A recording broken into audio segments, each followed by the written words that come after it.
bien sûr, veulent pérenniser dans le temps. Ce n'est pas quelque chose qui s'observe matériellement directement, mais c'est une construction sociale. C'est ce pourquoi on a décidé de protéger ce territoire-là.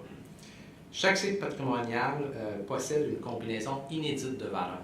Tout à l'heure, Martin a donné toutes les raisons de protection possibles d'un site patrimonial, mais tous les sites patrimoniaux n'ont pas toutes ces valeurs-là. Donc, c'est vraiment, chaque site a une combinaison inédite de valeurs. Ils ont majoritairement tous une valeur architecturale, mais même là, cette valeur architecturale-là va s'exprimer différemment. Parce que, bien sûr, le bâti du Vieux-Québec, c'est pas le bâti du vieux Trois-Rivières, c'est pas le bâti du vieux de la Prairie, c'est pas le bâti qu'on retrouve sur le Mont-Royal, c'est un bâti qui est spécifique au site. Les raisons de protection, bien sûr, c'est la première mission du ministère, à savoir on veut préserver ces valeurs-là. Donc, parmi ces valeurs-là, je les ai mis à l'écran, valeurs historiques. Donc, c'est un territoire urbanisé qui correspond au premier établissement français en Amérique du Nord, en fait en Amérique, et c'est également la plus vieille ville du Québec. Donc, c'est vraiment une des raisons également de protection qu'on partage avec l'UNESCO, vraiment un lieu d'établissement français en Amérique. Le site patrimonial du Vieux-Québec présente également un intérêt pour sa valeur urbanistique. Donc, on parle né d'une adaptation à la topographie du territoire, haute-ville, basse-ville, une basse-ville coincée entre une rivière, un fleuve, et ça a donné naissance à une trame urbaine particulière avec deux secteurs hiérarchisés qui est très typique de Québec, qu'on ne retrouve pas ailleurs. Le site patrimonial présente également un intérêt pour sa valeur paysagère. Donc, on parle d'un lieu stratégique au confluent du fleuve Saint-Laurent, de la rivière Saint-Charles, à un endroit où le fleuve se rétrécit. Donc, on a vraiment un promontoire qui s'avance dans le fleuve. À une certaine époque, on a même parlé d'un Gibraltar de l'Amérique. Donc, c'est vraiment un endroit où on pouvait s'établir et contrôler l'accès au fleuve. Donc, c'est à la fois un élément historique, mais à la fois un élément paysager qui est typique. Les autres éléments de protection, bien sûr, c'est une valeur architecturale. Je l'ai mis un petit peu plus loin, mais bien sûr, c'est souvent ce que les gens pensent. La première chose quand on parle du Vieux-Québec, on pense effectivement à l'architecture d'inspiration française. C'est effectivement un endroit où on retrouve des exemples les plus achevés, parmi les exemples les plus achevés d'architecture québécoise, notamment des 18e et 19e siècles. Le site patrimonial renferme également plus de 480 sites archéologiques. De ce fait, possède une valeur archéologique importante. Comme je l'ai dit, c'est notre site patrimonial au Québec où il y a le plus de sites archéologiques. C'est vraiment un haut lieu de l'archéologie urbaine au Québec et même au Canada. Et les sites archéologiques témoignent d'une présence amérindienne qui remonte à au moins 5000 ans et vraiment qui vont témoigner des différentes fonctions du site à travers le temps. Et enfin, le site patrimonial du Vieux-Québec présente un intérêt pour ses valeurs emblématiques et identitaires. On dit fréquenté depuis plusieurs millénaires et habité de façon permanente depuis 4 siècles. Le site patrimonial du Vieux-Québec est un lieu hautement symbolique dans l'histoire du Québec. Souvent, même une image de Québec, tout de suite, c'est reconnu avec le château, avec vraiment le promontoire de Québec. C'est vraiment une image qui symbolise le Québec de manière très forte. Donc, il y a vraiment une valeur emblématique.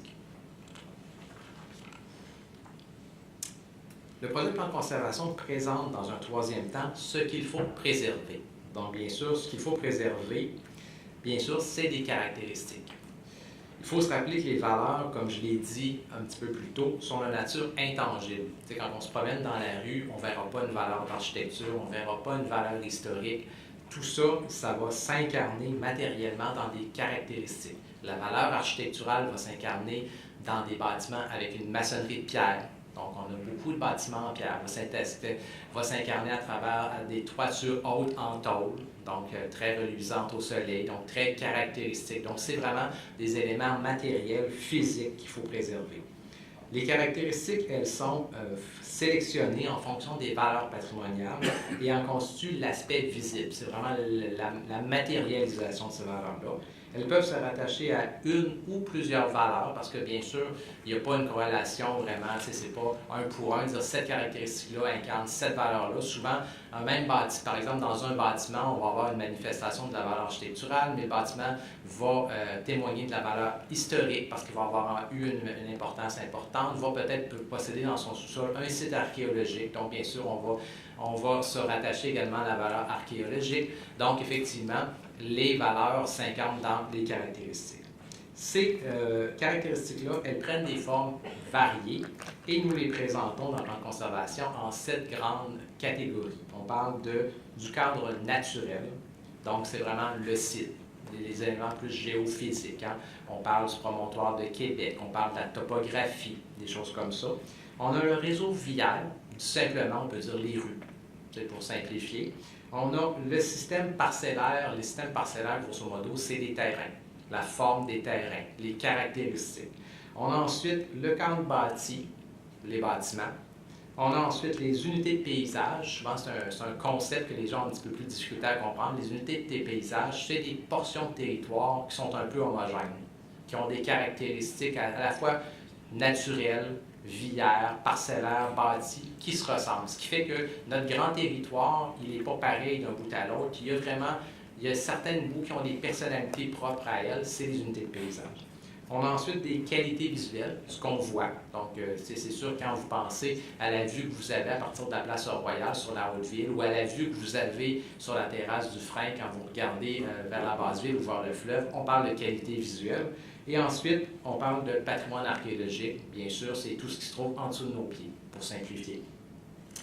Nous ne présenterons pas en détail les caractéristiques du Vieux-Québec, parce que ce serait très intéressant, mais ce serait aussi très, très long. Si vous regardez le plan de conservation, c'est la plus grande section, donc c'est sûr qu'on ne pourra pas le faire en détail ce soir. Par contre, ce qu'on va faire, c'est qu'on va le résumer à l'aide de cartes, parce que dans le plan de conservation, tout ce que l'on présente en termes de caractéristiques, on le cartographie, donc on le résume dans des cartes. Donc, je vais vous présenter ces cartes-là qui vont nous permettre d'avoir un tour d'horizon du site patrimonial. Au niveau du cadre naturel, vous avez 2 cartes à l'écran. Donc, on parle effectivement d'une topographie unique, donc un assemblage de 3 unités de relief, donc un promontoire, la colline de Québec. On parle aussi de promontoire de Québec ou colline de Québec. Un escarpement qui fait vraiment le tour du site patrimonial et une terrasse fluviale du côté fleuve et la plaine de la rivière Saint-Charles, parce qu'effectivement, anciennement, la rivière Saint-Charles venait beaucoup plus proche, entre autres, de la rue Saint-Vallier-Est. Donc, on parle vraiment de ces 3 grandes unités de relief. On a également un territoire qui est bordé par la ligne de Logan. Donc ça, bien sûr, la plupart des gens ne l'ont jamais vu parce que c'est plus des éléments plus géophysiques. Vous l'avez, je pense que j'ai le pointeur ici. Donc, c'est la ligne de Logan ici, comme ça. Donc, qui sépare les Appalaches ici et les basses-terres du Saint-Laurent derrière ici. Donc, c'est ce qui est vraiment un élément qui passe vraiment dans notre site patrimonial. On a également souligné que les lignes de rivage, autant du fleuve que de la rivière Saint-Charles, elles ont varié au fil du temps. Ce qui fait que ces lignes de rivage ont laissé des traces dans l'espace urbain. Vous les avez ici. Ils ont été, disons, schématisés à partir des cartes anciennes. Donc, c'est bien sûr pas absolument exact à 100%, mais c'est vraiment des reproductions à partir de cartes anciennes. Donc, on a la ligne 17e, 18e, 19e siècle. Si vous connaissez un petit peu le quartier près du Musée de la Civilisation, ici, dans la rue juste à côté qui borde l'auberge Saint-Antoine, vous avez dans le pavé une schématisation également des lignes de rivage. Donc, ça peut vous donner une idée vraiment physique là, de qu'est-ce que ça pouvait ressembler dans le temps. Pour ce qui est du réseau viaire, ici, on a une grille, un réseau viaire orthogonal. Grosso modo, c'est une grille de rue régulière en Basse-Ville, certaines sections de la Haute-Ville. On a également, dans le secteur de la place d'Armes, excusez-moi que je me retrouve, on a ici comme ça, on a un plan qu'on appelle radioconcentrique. Donc, radioconcentrique, grosso modo, c'est la forme d'une patte d'oie. Donc, c'est un type d'urbanisme qu'on avait à l'époque en Europe. Et on a tenté de faire un plan radioconcentrique dans une partie. Et ensuite, on a bien sûr un réseau viaire plutôt organique parce que, bien sûr, le site patrimonial, ce n'est pas un endroit très plat. Donc, nécessairement, aux marges de ces différentes grilles et réseaux viaires, bien sûr, il y a des rues qui épousent les formes des côtes, qui épousent les formes de la topographie. Ensuite, bien sûr, on a la présence de beaucoup d'escaliers, donc qui est un élément assez typique de Québec. Donc, ceux qui connaissent bien Québec connaissent les escaliers, elles ont des noms, elles ont des histoires, ces escaliers-là. Et bien sûr, les côtes, même chose, les côtes, elles ont des noms, des histoires. Et vraiment, quand on est de Québec, on connaît les côtes et les escaliers. En ce qui a trait au système parcellaire, donc le système parcellaire porte les traces des occupations successives du Vieux-Québec. Donc le parcellaire est souvent plus ancien et plus permanent même que les bâtiments. Souvent le cadre bâti, lui, va se renouveler dans le temps, mais souvent ce qui est intéressant, bien sûr, c'est de regarder le parcellaire parce que souvent le parcellaire va porter des traces d'occupation plus anciennes, de modes de division du territoire plus anciens qui vont varier dans le temps. Donc, on avait même mis ici, dans certains cas, des exemples avec les propriétés conventuelles, les grandes propriétés conventuelles qui ont été, à leur pourtour, souvent morcelées. Donc, il y a eu des remorcellements. Donc, on a mis disons, des représentations de ça à l'écran. En ce qui est trait au cadre bâti, on a un cadre bâti, si on le compare à nos autres sites patrimoniaux, qu'on pourrait qualifié de relativement plus homogène, par exemple, que le Vieux-Montréal, que le Mont-Royal. Donc, on a un cadre bâti qui est composé à une vaste majorité de bâtiments résidentiels. À ceux-ci s'ajoute un bâti spécialisé, donc des églises, des couvents, des écoles, un hôpital, qui sont implantés sur des parcelles de plus grande dimension, principalement localisées à la Haute-Ville. La Haute-Ville est aussi particularisée par un cadre bâti militaire. Donc souvent, les gens l'oublient, mais Québec, c'est une ville militaire. Il y a même un ouvrage qui a été écrit sur la question. Donc vous trouvez bien sûr la citadelle, les fortifications avec leurs portes, la redoute Dauphine, les nouvelles casernes. Donc il y a quand même beaucoup d'éléments militaires qui sont souvent un peu disséminés dans le paysage et que les gens, mais quand on les voit, la somme de tous ces éléments-là, bien, effectivement, on voit l'importance que pouvait avoir à une certaine époque la présence militaire dans le Vieux-Québec. En ce qui a trait aux unités de paysage, comme je l'ai dit précédemment, il y a deux grandes unités de paysage, la Haute-Ville et la Basse-Ville. Et chacune de celles-ci sont redivisées en secteurs. Donc, l'unité de paysage de la Basse-Ville se divise en 3 secteurs. Donc, Pointe-à-Carcy, l'endroit où on se trouve en ce moment, le quartier des Palais, plutôt dans le coin de la rue Saint-Vallier-Est. Donc, quartier des Palais qui fait référence au palais de l'intendant, qui n'existe plus, mais qui existe sous forme de voûte et de site archéologique. Et le quartier de Cap-Blanc, qui est, encore là, quand je parlais souvent de la perception des gens de Vieux-Québec, bien, quand on parle de Cap-Blanc, bien, ça ne va pas de soi, les gens ne pensent pas immédiatement à Cap-Blanc quand ils pensent à Vieux-Québec. Il y a une petite partie de cet ancien quartier-là qui est inclus dans les limites du site patrimonial. Pour ce qui est de l'unité de paysage de la Haute-Ville, elle se divise en 5 secteurs. On a fortification. Tantôt, quand je parlais de l'importance vraiment des ouvrages militaires, vous voyez la partie ici. Donc, c'est toutes des parties qui sont soit des ouvrages militaires ou des espaces dégagés qui ont eu des fonctions militaires dans le temps. Donc, c'est quand même physiquement quand même assez important. On a la Haute-Ville extramuros, donc le secteur... Oups, je reviens. Secteur ici, glacis, donc qui est maintenant en partie construit, mais devant l'ouvrage militaire, bien sûr, il y avait toujours un espace dégagé, donc c'est des glacis. On a la Haute-Ville ouest, la Haute-Ville est et la Haute-Ville sud. En ce qui a trait, si je continue, aux qualités visuelles, les principaux points d'observation du site patrimonial correspondent d'abord à ses parcs et ses places publiques, mais également bien sûr, à son réseau viaire. Parmi les principaux points d'observation, bien sûr, le plus connu, c'est la terrasse du Frein. Donc, c'est un point d'observation historique, donc mis en place après l'incendie du château Saint-Louis. Donc, c'est vraiment un point d'observation vraiment qui a une longue histoire et qui était fréquenté de longue date.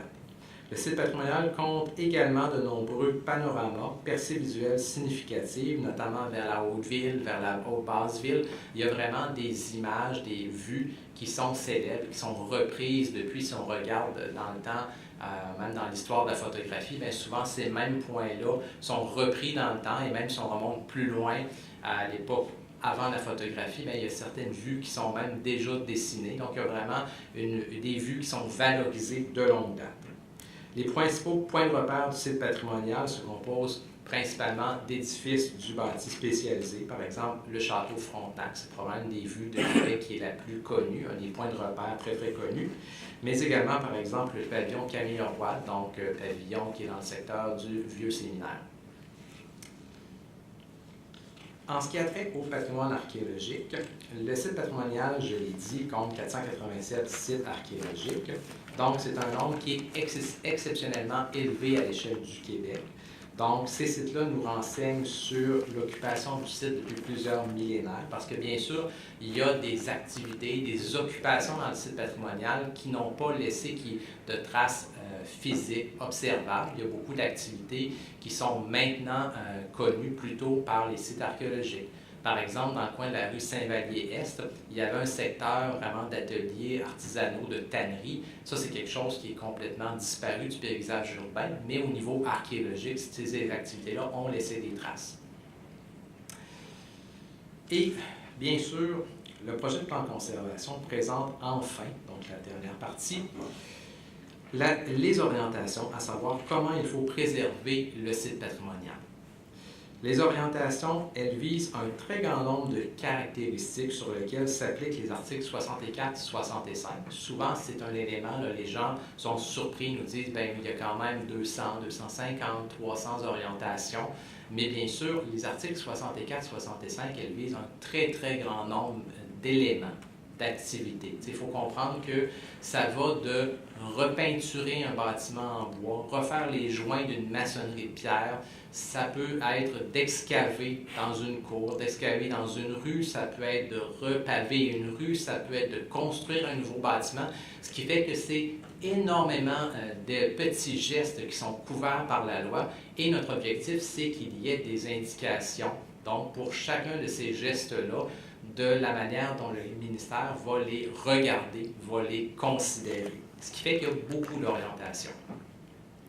Bien sûr, toutes les orientations, ce n'est pas une section qu'on lit comme un livre d'un bout à l'autre, c'est vraiment les orientations.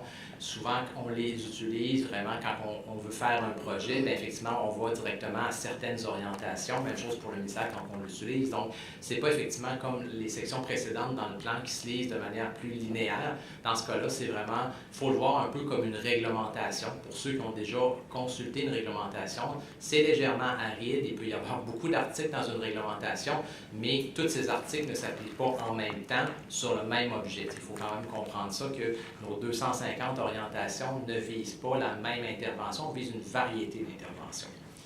Les orientations, elles sont de différents types. Donc, les orientations générales, donc un peu plus transversales, c'est plus des grandes intentions, à savoir préserver les valeurs patrimoniales. Donc, bien sûr, quand j'ai dit premier objectif du ministère dans sa gestion du site, c'est de préserver les valeurs, bien sûr, c'est la première orientation. Deuxième, privilégier l'intervention minimale. La troisième, assurer la continuité à travers les changements. L'idée étant qu'un site patrimonial, ce n'est pas quelque chose de statique. Le Vieux-Québec, il n'y a jamais eu l'air de ça à aucun moment de son histoire. Ne cherchez pas de photographie ancienne. Les sites patrimoniaux, ils évoluent, ils se transforment dans le temps. Donc, nécessairement, l'idée, c'est qu'on ne veut pas figer le site patrimonial. On ne veut pas dire, bien sûr, on publie un plan de conservation en 2019, donc le site patrimonial doit avoir l'air de ça dans 30 ans, comme il était quand on a publié notre plan de conservation. On le sait qu'il va évoluer. Ce qu'on veut, c'est une évolution qui se réalise dans un esprit de continuité. Donc, en continuité avec les éléments, les grandes permanences de ce territoire-là. On a également des orientations générales et des orientations particulières. Donc, vraiment, on descend du plus général, les grandes intentions. Après ça, les orientations générales sur les catégories, par exemple, le cadre bâti. Puis après ça, les orientations particulières sur les interventions très précises. Là, c'est là souvent que si on se dit, là, moi, je veux changer une fenêtre, j'ai une maison de 1875, qu'est-ce que je dois faire? Là, vous allez trouver une section qui est vraiment sur les ouvertures, sur les bâtiments existants. Puis là, effectivement, vous allez avoir une indication précise sur ce qui est privilégié. Donc, je vais vous présenter ici quelques orientations. On va terminer avec ça. L'idée, c'est de ne pas, bien sûr, tous les présenter. L'objectif, c'était de présenter plutôt les orientations générales, donc plutôt des grandes intentions, parce que, bien sûr, les orientations particulières sont très, très spécifiques et ça pourrait, disons, À moins que vous ayez un projet très précis à réaliser dans les prochains mois, c'est sûr que ce n'est pas quelque chose qui va forcément vous intéresser. On parle du cadre naturel parce qu'on veut effectivement, c'est préserver les caractéristiques de ce cadre naturel, donc à savoir les éléments topographiques, géologiques, le couvert végétal du site. On veut maintenir la lisibilité des éléments topographiques, donc vraiment on parle une haute ville, une basse ville, un escarpement. On veut favoriser dans une certaine mesure l'augmentation du couvert végétal du site, mais bien sûr tout en préservant les percées visuelles et les panoramas significatifs. En termes de réseau viaire, on veut